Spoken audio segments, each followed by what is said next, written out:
अवैध संबंध तलाक का आधार बच्चे की कस्टडी का नहीं। बॉम्बे हाईकोर्ट बोला, जरूरी नहीं महिला अच्छी पत्नी ना हो तो अच्छी मां भी नहीं। बॉम्बे हाईकोर्ट ने कहा कि पति पत्नी का अवैध संबंध तलाक का आधार हो सकता है, लेकिन बच्चे की कस्टडी ना देने का नहीं। जस्टिस राजेश पाटिल की सिंगल बेंच ने 12 अप्रैल को एक 9 साल की बच्ची की कस्टडी उसकी मां को सौंपने का निर्देश देते हुए ये टिप्पणी की।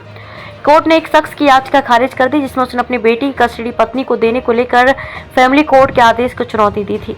याचिकाकर्ता के वकील इंदिरा जयसिंह ने कोर्ट से कहा कि महिला के कई अवैध संबंध हैं, इसलिए बच्चे की कस्टडी पिता को मिलनी चाहिए। इस पर कोर्ट ने कहा कि जरूरी नहीं कि महिला अच्छी पत्नी नहीं है तो वह अच्छी मां भी ना हो।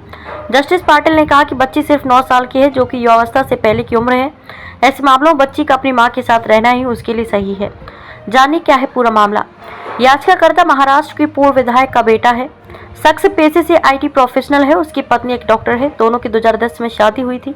2015 में उनकी बेटी का जन्म हुआ। पत्नी ने 2019 में दावा किया कि पति और ससुराल वालों ने उसे घर से निकाल दिया और उससे उसकी बेटी भी छीन ली। महिला ने 2020 में पति और ससुराल वालों के खिलाफ उत्पीड़न, मारपीट और धमकी देने के आरोप में शिकायत दर्ज कराई थी। दूसरी तरफ महिला के पति ने कहा कि वे अपनी मर्जी से घर छोड़कर गई थी। पति ने क्रूरता के आधार पर पत्नी से तलाक की अर्जी दायर की। फरवरी 2023 में फैमिली कोर्ट ने पत्नी को बच्ची की कस्टडी दे दी। बच्ची 24 फरवरी 2023 से 9 फरवरी 2024 तक लगभग 1 साल अपनी मां के पास रही। पति का दावा, मां के साथ रहने पर बच्ची का व्यवहार बदला। शख्स 11 फरवरी 2024 को वीकेंड पर बेटी को अपने साथ ले गया, लेकिन पत्नी के पास वापस उसे छोड़ने नहीं आया। उसने बच्ची की कस्टडी को लेकर हाई कोर्ट का रुख किया। उसने अपनी याचिका में दावा किया कि बच्ची अपनी मां के साथ खुश नहीं है, उसका व्यवहार बदल गया है।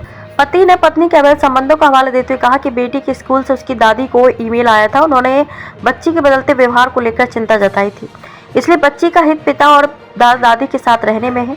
बच्ची ने मां नानी के साथ रहने पर पढ़ाई में अच्छा परफॉर्म किया। इस पर हाईकोर्ट ने कहा कि जब बच्ची के माता पिता खुद इतने शिक्षित हैं तो स्कूल ने दादी से संपर्क क्यों किया। जस्टिस पाटिल ने कहा कि पेशे से डॉक्टर महिला ने बेटी की सहूलियत के लिए उसके स्कूल के पास घर लिया था। इसके अलावा बच्ची की देखभाल में उसकी नानी भी मदद कर रही थी।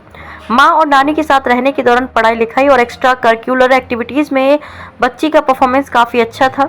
जस्टिस पाटिल ने पति को 21 अप्रैल तक बेटी की कस्टडी पत्नी को सौंपने का निर्देश दिया है।